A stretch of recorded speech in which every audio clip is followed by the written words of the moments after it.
మన పరకాల సమయ గారు చాలా విషయాలు ఈ సోషల్ ప్రాబ్లం గురించి భూపాలపల్లి ఏరియా గురించి అతను మేడారం చేశారని చాలా ప్రతిష్ఠిస్తాంట.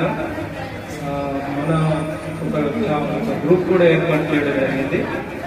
దాంట్లోనే అధికారులు ఏంటంటే ఒక మహిళకు జరిగిన అన్యాయం గురించి ఒక పై అధికారులు ఒక హాస్టల్లో పనిచేసే వార్డెన్ మీద చేసిన దాని గురించి కూడా పరకాల సమయ గారు మేడారం టీవీ దర్శన చేశారు. నేను మనస్ఫూర్తిగా అభినందిస్తున్నాను.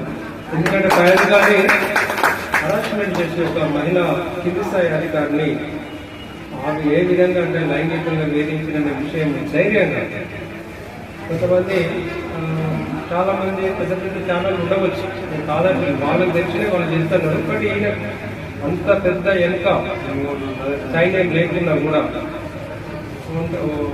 ఒకే ఒకరు లెక్క పట్టాల సమయం కూడా ఆ రెండు ఇన్సిడెంట్ 4-5